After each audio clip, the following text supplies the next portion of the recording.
Hello, ladies and gentlemen. It's yours truly, Chicken Nugget King 586 here in the mix with a brand new video. And today we're going to be doing a video paying homage to legends.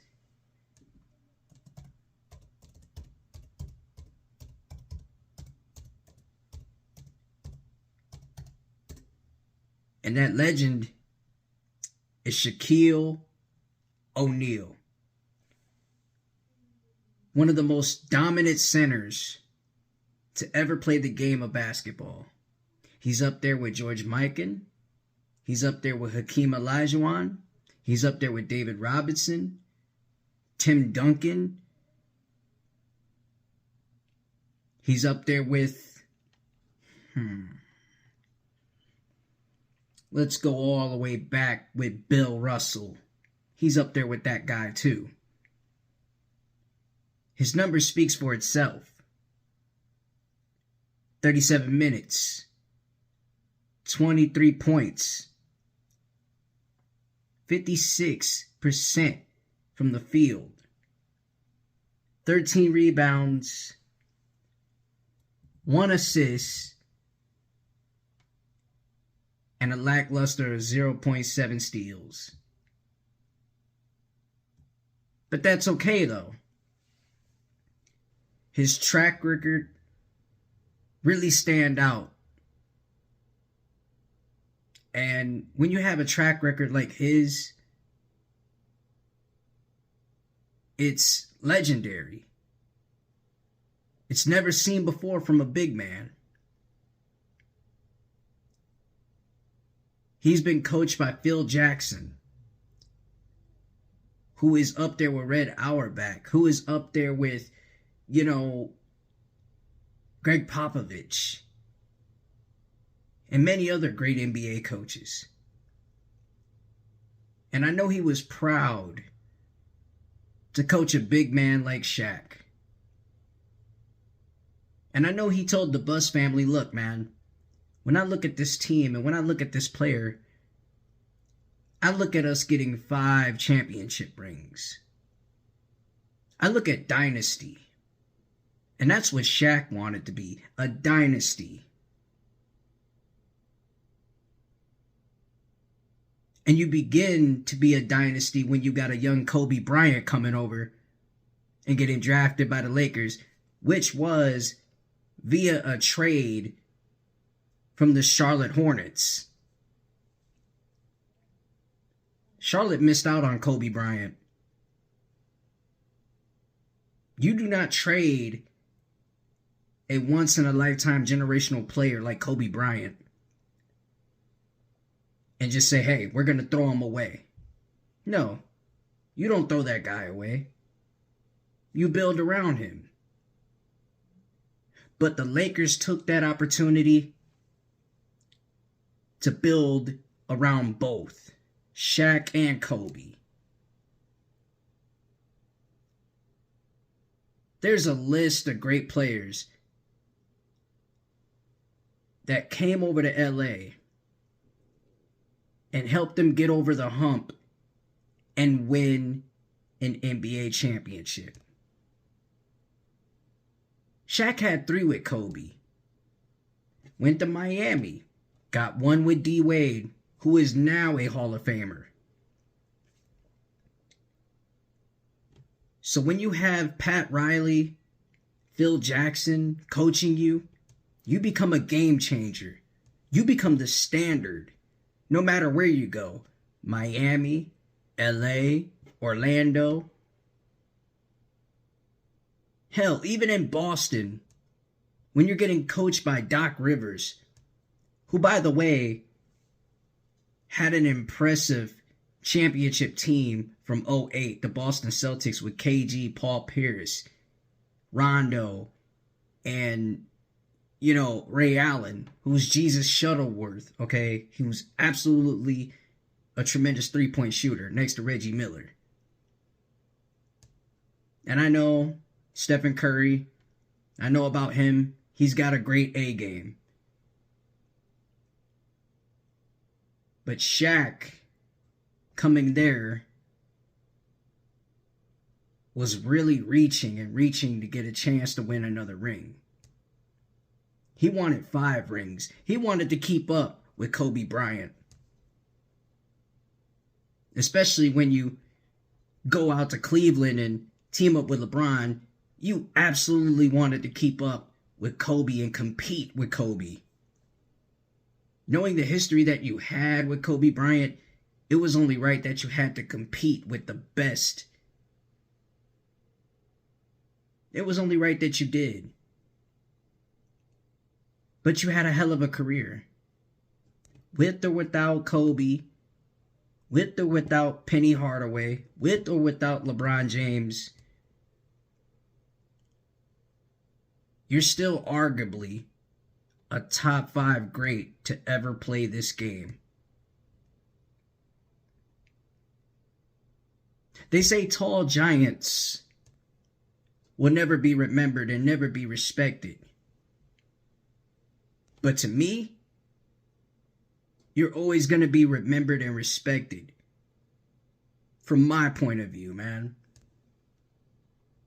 And it's good that you team up with Charles Barkley, EJ, Kenny the Jet Smith, who's a 2-time NBA champion.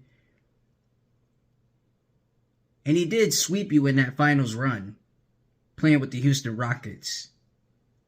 I always felt that Orlando Magic team had everything.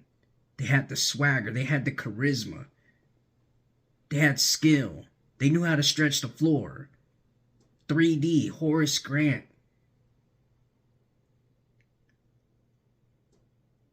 Nick Anderson, Penny Hardaway, Brian Shaw coming off the bench. You had so many good players. Jeff Turner. Great players that played with you. That team had a brotherhood. It was young, but it had a brotherhood. It had a real good tight brotherhood. And they were successful. Only problem was they couldn't win the championship. They were young. They were inexperienced. So when you play against an experienced Houston Rockets team that's been there, done that, and then beat the New York Knicks a year before that, it's just something different. It hits different when you're Shaquille O'Neal in your prime years. So, knowing things didn't go out the way it was supposed to go out in Orlando, you said, screw it. I'm going to have to take my talents to LA. Rest was history. You guys know the story. I ain't got to repeat it or say it over and over again for you. Because the man has a name up there in the rafters. The man has championship rings. Championship rings are a part of the conversation when you talk with Larry Bird, when you talk with Magic Johnson, when you talk with Michael Jordan, when you talk with Isaiah Thomas.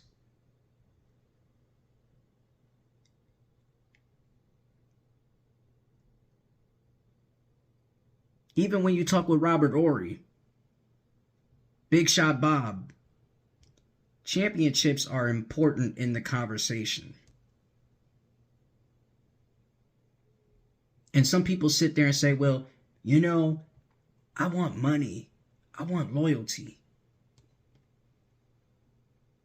You can have money. You can have loyalty.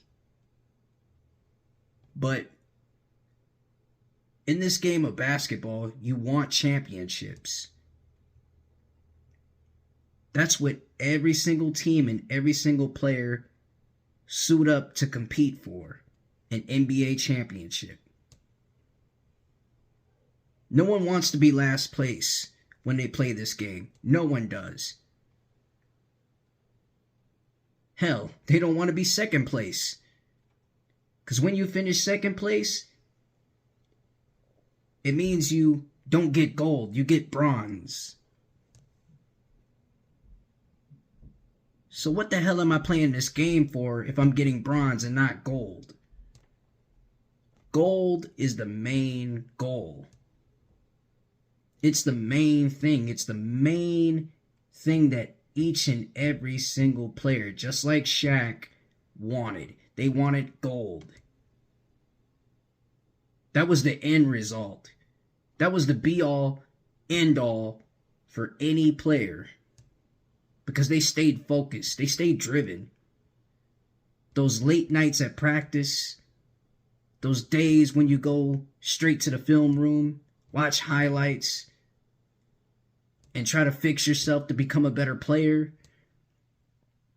Even within the X's and O's, you still want to study the game. You still want to be better than the next individual. And to me, I think there's no need for that. You need to be competing with yourself. Me, myself, and I is the only competition that I'm battling with. Even when I'm facing other teams or facing other players, the only competition that I have in front of myself is me.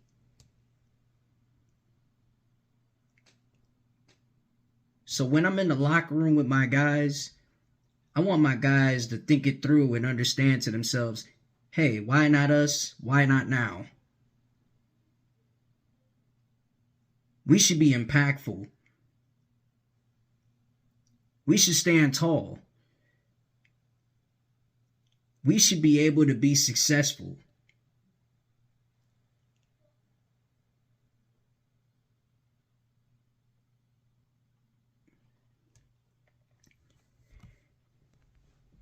And Shaq, I'm not going to forget about your battles with Patrick Ewing. Those battles were one of a kind, man. Especially when you watch those battles on NBA on NBC. Real basketball fans know about NBA on NBC. Real basketball fans do. Don't believe me? Ask Bill Murray. He'll tell you himself. Ask Spike Lee. He'll tell you himself. Those games on that network will have you on the edge of your seat. Cheering, booing, crying. Hell, even laughing when something is funny. But we watch the game to see the greats play. So when we turn the game on NBC, we want to see Shaq. We want to see Shaq, the big diesel, Superman. We want to see Shaq Fu. That's who we came to see. Viewers are going up when you watch that man play.